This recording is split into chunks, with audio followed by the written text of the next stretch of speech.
hermanos, pues vamos a tener ahora la lectura también de la palabra del Señor. Estamos en el Decálogo, en el 7º mandamiento. Vamos a volver a leer las palabras de este mandamiento que dice en el versículo 14: no cometerás adulterio. No cometerás adulterio. Amén. Estamos pues considerando este mandamiento, las partes, digamos, que tienen que ver con los deberes que este mandamiento pues implica para nosotros y para todos los hombres, porque es un mandamiento universal.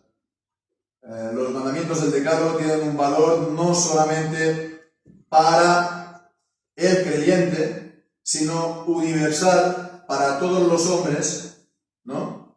Sean o no creyentes.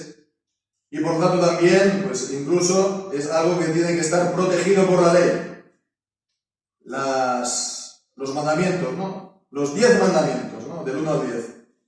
Bien, pues entonces vamos a considerar esta semana también este mandamiento, los deberes del mandamiento. Hasta el momento hemos visto sobre todo, por una parte, el principio fundamental de este mandamiento. Veíamos que tiene que ver con el concepto bíblico de la pureza sexual, y la relación que tiene por consiguiente con el matrimonio.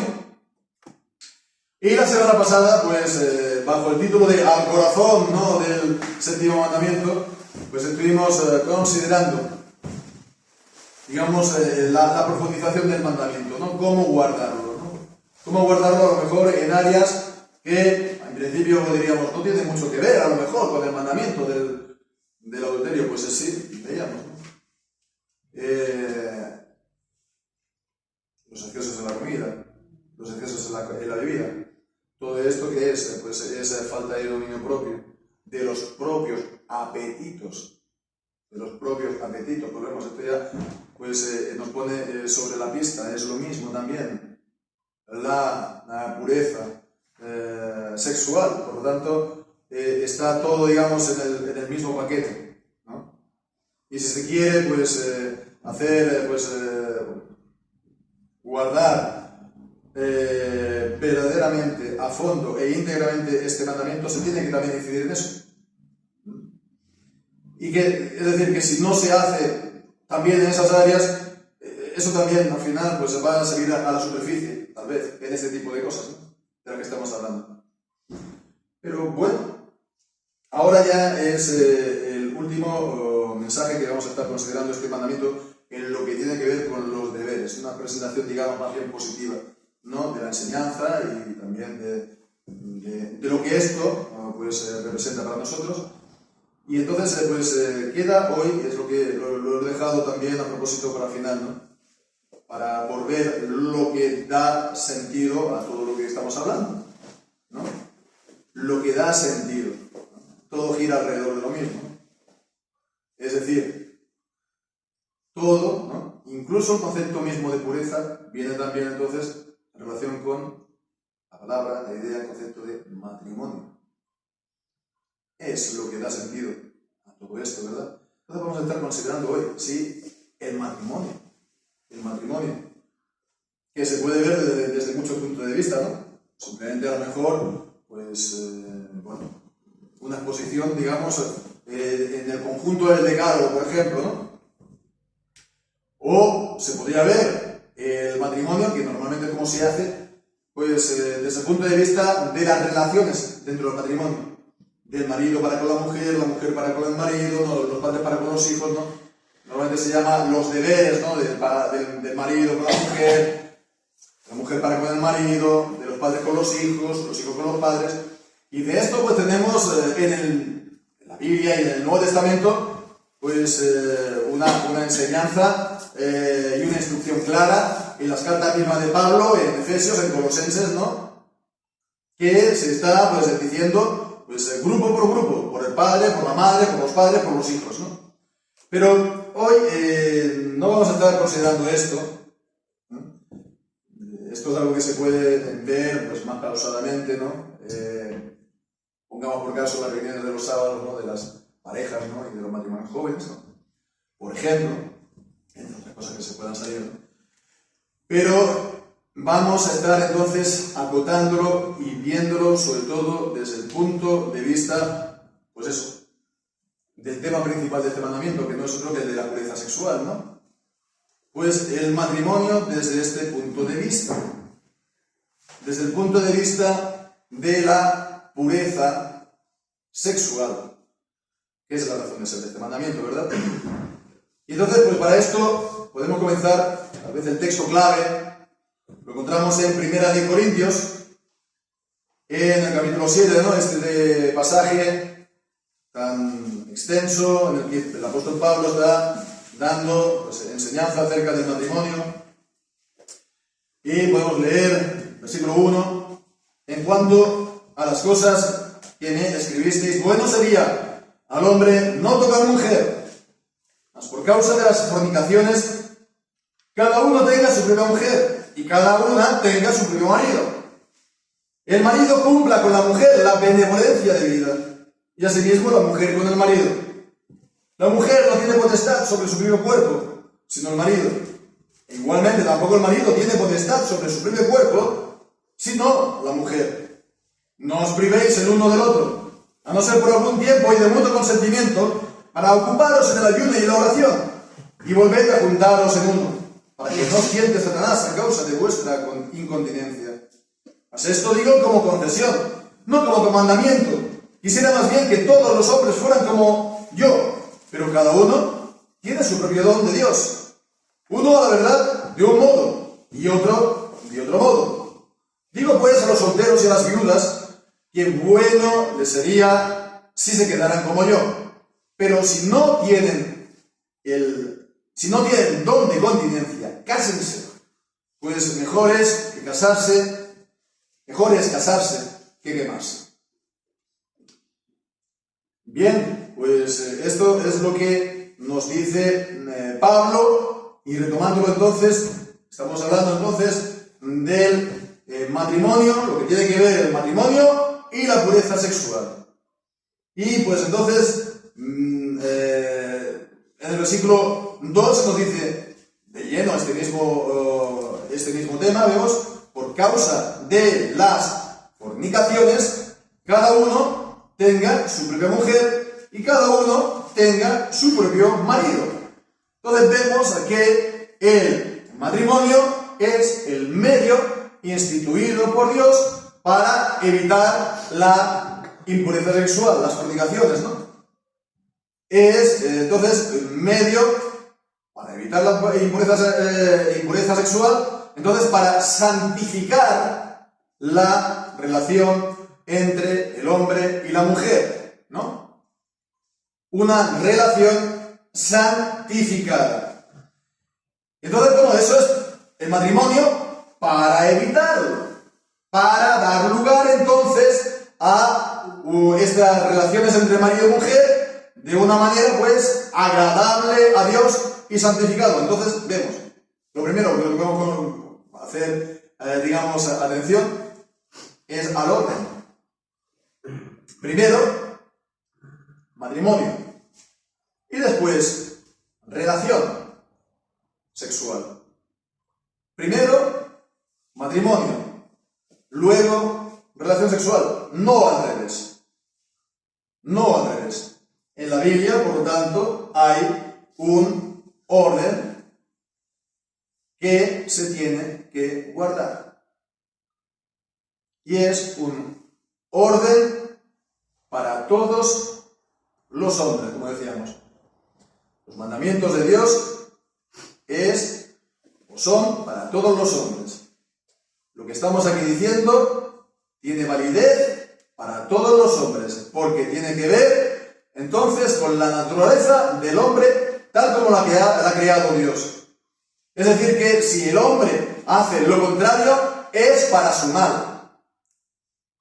No es entonces, no se tiene que plantear esto como algo opcional para el hombre. Bueno, si tú crees, lo puedes guardar o no, ¿no? Si tú no crees, ¿no? Incluso si crees, puedes encontrar a lo mejor circunstancias en las que se pueda explicar, atenuar o actuar en conciencia, ¿no? Lugares, ¿no? En latitudes muy liberales, pues se habla así también a los creyentes. y a los miembros de la iglesia. Dicen, no pasa nada, ¿no? Es como el Francisco, ¿no? Hablando con los jóvenes, no, es bueno que los jóvenes pues se comuniquen, ¿no? Y etcétera, ¿no? A ver, esto es para todos los hombres porque esto tiene que ver, por supuesto, responde a cómo el hombre ha sido creado por Dios. Porque la unión sexual no es algo meramente mecánico, como te lo quieran hacer creer en los medios de comunicación, en el mundo, etcétera, etcétera. Es como decíamos la semana anterior, la mayor unión que hay entre seres humanos. Dice, esto el apóstol en 1 Corintios, ¿verdad? En el capítulo 6, y está diciendo a partir del versículo 15, ¿no sabéis que vuestros cuerpos son miembros de Cristo? Quitaré pues los miembros de Cristo y los haré miembros de una ramera. De ningún modo. ¿No sabéis que el que se une con una ramera es un cuerpo con ella? Porque dice, los dos serán una sola carne. Y en el versículo 18, huid de la fornicación. Cualquier otro pecado que el hombre cometa está fuera del cuerpo, pero que el que fornica contra su propio cuerpo peca. Esto no es una mera amistad, esto no es entonces un mero pasatiempo. Esto es una unión de dos personas al mayor nivel físico, pero también se puede decir espiritual. Entonces, para evitar la impureza sexual, para evitar también que se dé rienda suelta fuera del matrimonio a estas uniones, si se hace esto, ¿qué ocurre? Pues un gran daño a la gente, un gran daño a los jóvenes. Por eso los jóvenes están completamente destrozados, psicológica, interiormente. Lo cual, eso nadie lo dice, porque a nadie le importa. Aquellos pregoneros de libertad sexual para los jóvenes, no les importa el estado espiritual, ni les importa el estado psicológico de los jóvenes, ni su salud psicológica, no les importa. Porque los tratan como a ganados. No como personas, lo tratan como a ganado. Los periodistas, los políticos, todos estos que proclaman la libertad sexual, a ellos, los jóvenes, no los tratan como personas. No hay que pensar que estas gentes que proclaman la libertad sexual a los jóvenes son buenas personas o bien intencionadas. Son malos, porque proclaman la maldad e instilan la maldad en los jóvenes y hacen daño sabiendo a los jóvenes. No hace falta poner aquí nombres ni apellidos en concreto. En general es así. Están haciendo un daño catastrófico a los jóvenes en nuestros países. Todo esto era para decir que esto es igual para todos. Para creyentes como para no creyentes, esto es una norma universal. Primero, matrimonio, después las relaciones. Y es para nuestro propio bien. Si se le quita el orden a esto, como es lo que ha ocurrido en España, en Europa, en Occidente, pero también en América, ¿no? En los últimos, que digamos, desde los años 70 aquí, ¿no? 60, 70 aquí, digamos, los últimos 40, 50 años, queda que puedes mantener el matrimonio. El matrimonio está todavía, hay todavía gente que se casa, ¿verdad? Pero está vaciado de contenido y de sentido. Existe la figura todavía. La gente todavía se casa. Pero a ver, ¿se casa cuándo se casa? ¿No? Cada vez más tarde, a los 30, 35, 40, ¿no? ¿Por qué? Porque no es la prioridad casarse. ¿Por qué? Porque, bueno, lo mismo ya, no sé, ya tienes tu novia de hace 15 años, ¿no? Pero no te casas, ¿por qué? Entre otras cosas, porque tienes relaciones como si fuera un matrimonio, ¿no? No tienes hijos normalmente, porque ahora sí que también está la cosa de tener hijos, ¿no? Antes, fuera del matrimonio, y te casas ya con uno o dos hijos, ¿no? Pero bueno, para eso pues se han inventado, dicen, ¿no?, los medios anticonceptivos, que también esa es otra que se tendría que hablar, ¿no?, alguna vez, del inmenso daño físico que se hace a las mujeres, ¿no? Lo cual nadie habla, porque no conviene tampoco. Pero en todo caso, eso nos apartaría, ya hablaremos de esto, si Dios quiere, en su debido momento. Si no se observa este orden, entonces el matrimonio no tiene sentido. Se pospone cada vez más y, por consiguiente, también se rompe con la mayor facilidad. Y es en lo que estamos, ¿verdad? No es de extrañar que haya crisis de matrimonio, ¿no? Si se cercena bajo los pies, o si se le cortan los pies, pues el matrimonio cae por su propio peso, ¿no? Bien, pues entonces esto es algo que está ahí en la sociedad, por supuesto, y que también nos afecta a nosotros. Y no hace falta entrar mucho en detalles. No estoy hablando yo en general, no, en particular de nuestra congregación, hablo en general de los evangélicos, de la iglesia evangélica. Esto nos afecta. Afecta a los jóvenes en las congregaciones. Afecta a los jóvenes en las congregaciones. Yo no sé si decir de la misma manera que en el mundo, pero afecta, os lo puedo decir.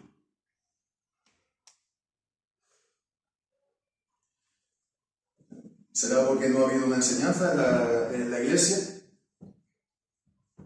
Seguramente sea así.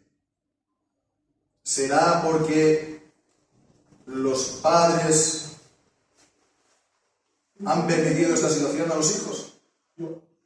También es verdad. Pero para evitar esto no se evita de un día a otro, de la noche a la mañana. Para esto, los padres tienen que estar cumpliendo con la educación, con la supervisión espiritual también de sus hijos toda la vida. Eso no se hace, no se improvisa. Si no has estado haciendo esto, a los 16, 18 años no lo vas a poder implantar. ¿Es así? Tienes que tener ese cuidado espiritual de tus hijos. En todo caso, esto es algo que los padres no tienen que permitir de sus hijos. No tienen que permitir de sus hijos. Y fundamentalmente, los padres, en género y sexo masculino, no tienen que permitir esto de sus hijos. Y particularmente de sus hijas. Esto es lo grave que estamos viviendo. De cómo va el mundo, cómo va la sociedad, cómo van las chicas vestidas, cómo van las chicas también en cuanto a costumbres, ¿no? Que están completamente, pues, tan desmadradas como los chicos o más. No hace falta tampoco aquí citar ejemplos. Todo el mundo se conoce, ¿no? En las redes sociales, ¿no? De las chicas cómo están, ¿no? Los problemas son los padres.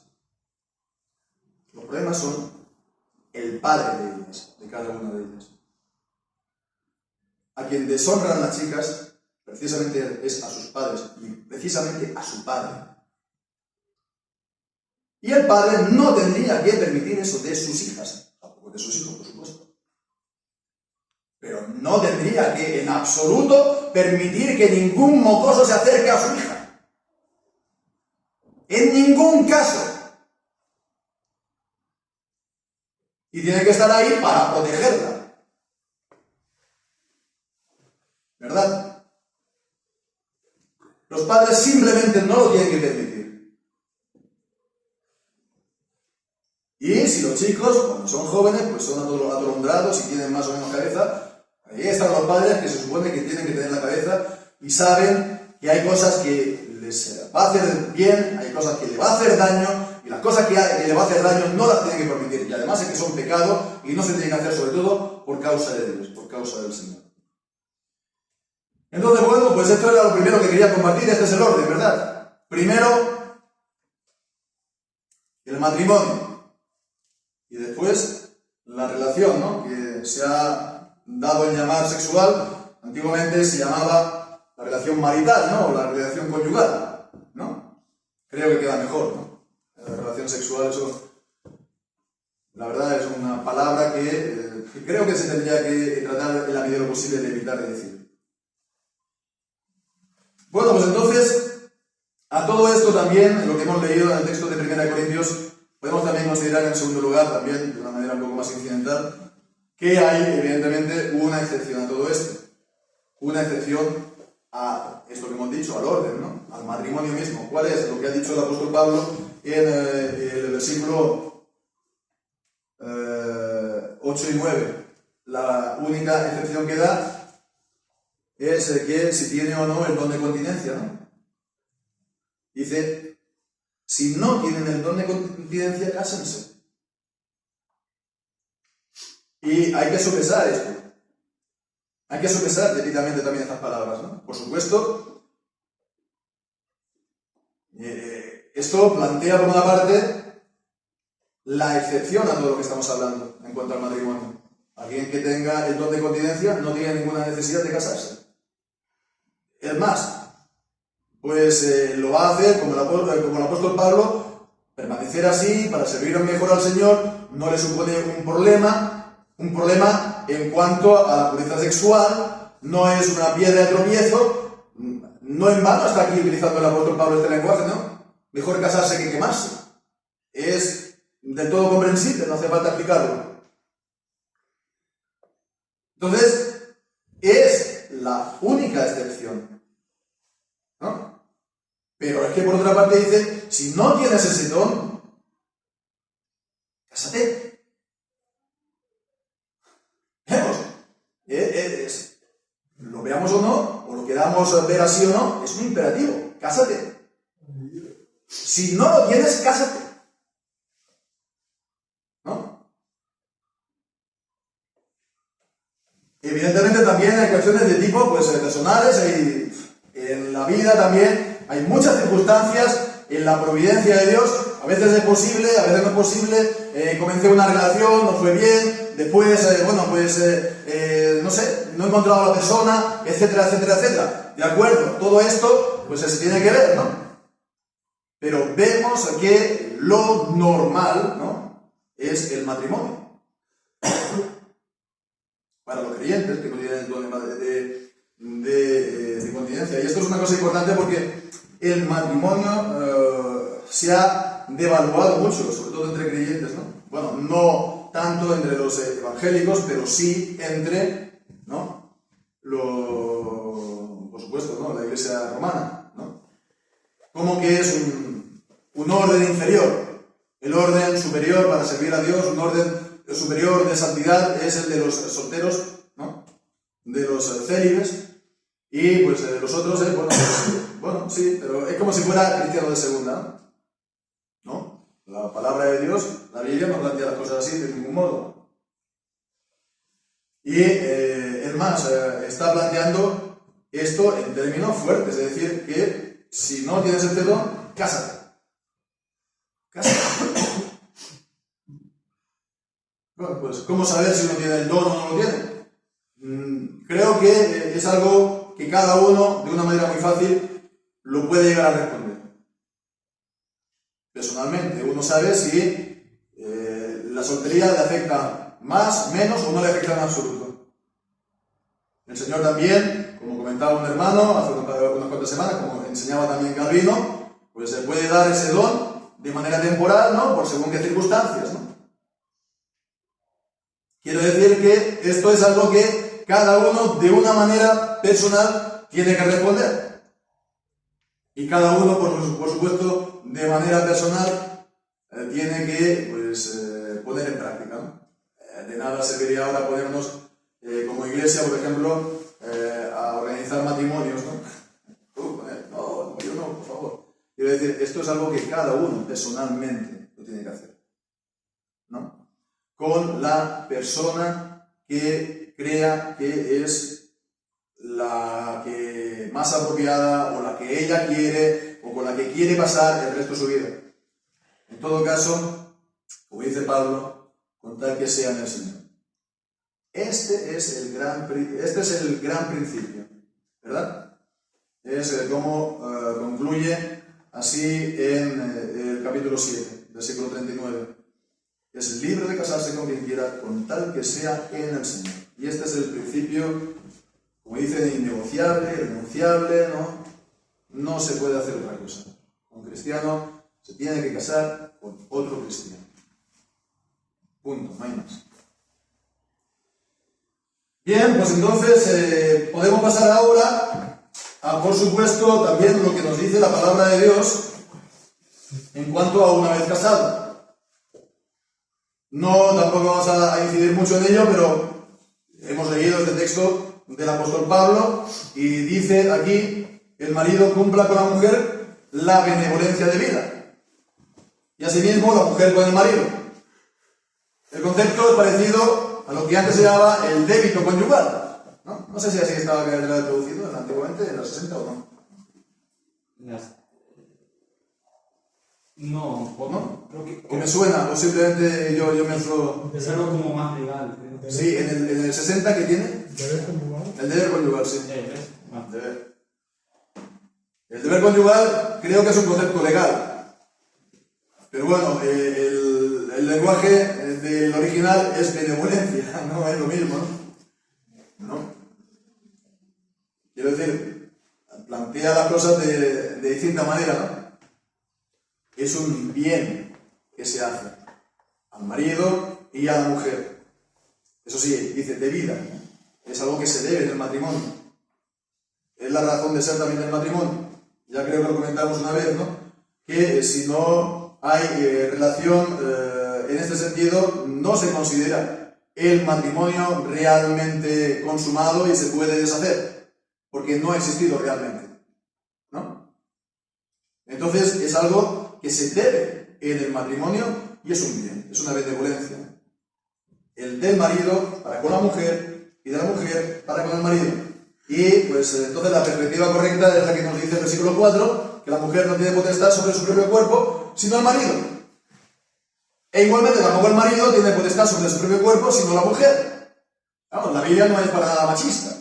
No está aquí presentando este tipo de cosas como diciendo, bueno, aquí es el marido, etcétera, etcétera, ¿no? No, es tanto la mujer como el marido, es algo recíproco, ¿no? Y después también dice, no os privéis al uno al otro, a no ser por algún tiempo de mutuo consentimiento, para ocuparos en el ayuno de oración. Y dice, volved a juntaros en uno, después de pasado ese tiempo, no sea que Satanás os tiente por vuestra incontinencia. Y es una visión muy realista, ¿verdad? Del ser humano y del matrimonio también. Y también, por lo tanto, de la importancia de esta relación, ¿no? Dentro del matrimonio, por supuesto. Lo que nos dice es, bueno, pues puede llegar el momento en el que, bueno, pues podéis sentiros libres para, digamos, no entregaros el uno al otro en las relaciones, para que podáis ocuparos más sosegadamente del, dice, ayuno y oración. Quiero decir que la impresión que da de estas palabras es que no son entonces unas relaciones esporádicas. Es algo normal, en todo caso, dentro de la vida del matrimonio. Y es entonces importante verlo así de esta manera. ¿Para qué? Pues para que Satanás no os tiente a causa de vuestra incontinencia. Bien, entonces, es algo a tener en cuenta. Dentro del matrimonio, por lo tanto, la Biblia tiene una visión eminentemente positiva de la relación entre el marido y la mujer. No es entonces una visión de falso pudor, no es una visión de, digamos, como dicen, ¿no? De de puritanismo o de, que ya sabemos que nosotros la palabra tiene otro sentido, ¿no? O de la moral victoriana del siglo XIX, ¿no? La Biblia utiliza palabras, pues, que, por ejemplo, en el libro de Proverbios, en el siglo XIX y XX,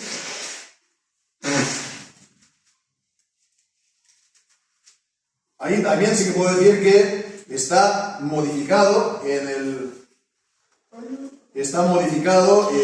la versión del 60 por un sentido, digamos, creo yo, falso de pudor, ¿no? Proverbios capítulo 5, versículos del 18 al 20, cuando dice: sea bendito tu manantial y alégrate con la mujer de tu juventud. Y dice: como cierva amada y graciosa gacela, sus pechos te satisfagan en todo tiempo y en su amor embriágate siempre. ¿Vemos? Son una palabra, digamos. Primero dice pechos, en la 60 dice caricias, ¿no? Y evita un poco pues, este lenguaje. Y también en su amor embriágate siempre. Entonces no tiene una visión, digamos, pudorosa, victoriana, pacata, o como le podemos poner los adjetivos que queramos, ¿no? Es una visión positiva dentro del matrimonio, ¿verdad? Dentro del matrimonio. Cantares mismos. El libro de Cantares. De entrada tengo que decir que estoy convencido, por supuesto, que es el libro que nos habla de la relación de amor entre Cristo y la Iglesia.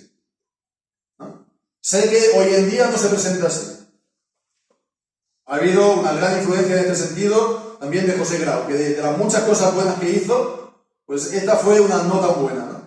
De rechazar muy radicalmente el sentido espiritual, si se quiere decir místico, espiritual de esta palabra. Estoy convencido, y lo puedo demostrar, que está hablando metafóricamente del pueblo de Dios, de la relación del pueblo de Dios con Dios. En este caso, primeramente, pues Israel en su tierra. Hay muchas descripciones, ¿no?, de la tierra de Israel, que no tiene ningún sentido. Si solamente está hablando de la relación de un chico con una chica o de un hombre con una mujer, ¿no? Entonces, habla, por supuesto, de la relación de Cristo y su Iglesia. Pero el sentido literal, ¿no?, que sirve de base para esta metáfora, para esta alegoría bíblica, es la relación de amor entre el esposo y la esposa. Entonces, de ahí también vemos que es, entonces, una visión bíblica, pues eminentemente positiva, y que la Biblia, pues entonces, no intenta disuadir a los cristianos, porque eso sería, pues, ser menos santo, sino, pues, lo considera que es lo normal, como hemos dicho, dentro del matrimonio. Ahora bien, también, no sé si decir que hay unas restricciones, pero también esto está acotado por una serie de principios, ¿verdad? Una serie de pasajes. Primera de Tesalonicenses, capítulo 4. Podemos leer ahí. A partir del versículo 3 dice: porque esta es la voluntad de Dios, vuestra santificación, que os apartéis de fornicación. Que cada uno de vosotros sepa tener su vaso, su cuerpo, en santificación y honor, no en pasión de concupiscencia, como los gentiles que no conocen a Dios, vemos. No en pasión de concupiscencia dentro del matrimonio. Que nadie se exceda ni engañe a su hermano en este asunto, porque el Señor es vengador de esto, como ya os he dicho. Porque Dios no nos ha llevado a la inmundicia, sino a la santificación. Entonces, sí, uno tiene que saber tener su propio cuerpo, su vaso, y la mujer, que es su propio cuerpo, ¿verdad?, según la Biblia, en santificación y honor, no en pasión de concupiscencia. No en pasión de concupiscencia. Como los gentiles que no conocen a Dios. No creo que son suficientemente explícitas las palabras. Podemos leer también, pues, Hebreos capítulo 13, y dice el versículo 4: el matrimonio sea honroso en todos, y el lecho sin mancha, Mas los fornicarios y los adúlteros juzgará a Dios. Por supuesto, está hablando de la fornicación y del adulterio. Pero antes, las palabras, vemos, tienen un sentido general y muy amplio. El lecho conyugal, dice, tiene que ser honroso y sin mancha. Y como hemos visto en 1 Tesalonicenses, hay que saber tener su cuerpo en santificación, en santidad y honor, no en pasión de concupiscencia, como los gentiles que no saben a Dios, que no conocen a Dios, perdón. Bien, pues entonces, una visión positiva, pero en santidad, en amor, en autocontrol, en dominio propio también, como veíamos la semana pasada, ¿verdad? Es importante. Bien, pues entonces es la razón de ser del matrimonio. Y, por último, por supuesto, más general, por supuesto, vivir juntos, ¿no? El matrimonio es para que el marido viva con la mujer y la mujer viva con el marido, ¿no? Ambos tienen que dejar a sus respectivos padres para vivir juntos y para tener una vida en común, ¿no? Por supuesto está la unión física de la que hemos hablado, pero es general. Es que de dos vidas que están separadas, ahora se puede decir una sola vida, una vida en común, se puede decir. Una vida en común. Y se comparte todo. Se comparte pensamientos, se comparte aspiraciones, se comparte proyectos, se comparte penas, se comparte alegría, se comparte todo. Tiene que haber una comunicación en el matrimonio. ¿Verdad? La mujer, no ha de ser solamente para abastecer, digamos, para que haga la logística, ¿no? Para que tenga el bocata, que lo tenga a las 5 de la mañana preparado para que te vayas, ¿no? O la casa limpia cuando la encuentras a casa, por supuesto, ¿no? Esas son cosas que la mujer tiene que hacer, pero es también para que tú te entregues y hables, y compartas con ella, y pases tiempo con ella. Y el tiempo libre, no te vayas con los amigos, o no te vayas a jugar a fútbol, ¿no? Pasa tiempo con tu mujer, pasa tiempo con tus hijos, ¿no? Comparte con ellos, comparte pensamientos, comparte del Señor, abre la palabra, lee la palabra con ella, ora con ella, ¿no? En fin, vivir, ¿no? Convivir, ¿no? Ese es por lo tanto, también el alma del matrimonio, ¿verdad? El alma del matrimonio es esa unión, esa convivencia, esa comunicación, ese compañerismo. Primera de Pedro, capítulo 3, versículo 7, nos dice el apóstol: igualmente vosotros, maridos, habitad con ellas con entendimiento. Vemos, habitad, vivid con ellas, ¿no? Pasad tiempo, ¿no? Compartid con entendimiento, con sabiduría. Dice, dando honor a la mujer como vaso más frágil y como a coherederas a la gracia de la vida, para que vuestras oraciones no sean impedidas. Bien, pues hermanos, vemos, esto es, sí, la gran maravilla del matrimonio. La Biblia, lejos de plantear el matrimonio como una solución de segunda, ¿verdad? Para los creyentes, los cristianos, que no alcancen a ser santos de primera, que son los célibes, está presentando una visión muy exaltada del matrimonio. Tanto es así que presenta el matrimonio como un espejo de la relación entre Cristo y la Iglesia. Efesios capítulo 5. Que Cristo amó a su Iglesia y se entregó a sí mismo, dio su vida por ella. Y también, pues la Iglesia, pues la tiene que amar y lo tiene que respetar, lo tiene que temer. Entonces vemos, tan exaltada es que nuestro encuentro con el Señor Jesucristo, ¿cómo está expresado en la Biblia? Las bodas del Cordero. Que la Iglesia se reúne con Cristo como con su amado, con el que ha sido desposada y ha estado separada, pues por largo tiempo, y Él viene ya para tomarla como esposa para siempre. Es el lenguaje de la Biblia. Pues hermanos, y cuando venga Cristo, como dice Jesús en la parábola, estemos despiertos y nuestras lámparas tengan aceite. Y cuando venga Cristo, nuestro deseo sea esta boda con Él y nuestra unión con Él para siempre. Y a no separarnos de Él nunca más, ¿no? Y estar siempre con Él, con nuestro amado Señor y Salvador, quien nos amó y que se entregó a sí mismo por nosotros. Y seremos entregados a Él con estas ropas blancas, vestiduras de salvación, la justicia que Él nos da. Y apareceremos incluso con algún que otro destello de santidad que el Señor haya provisto y procurado también para nosotros. Cristo también en nuestra santidad, en nuestra santificación. Hermanos, pues tengamos en alta estima, por supuesto, el matrimonio. Sepamos entonces el gran privilegio que el Señor nos da a todos los casados, ¿no? Y bueno, pues estemos los demás también honrando el matrimonio, honrando los otros matrimonios en la congregación, honrando el matrimonio cristiano.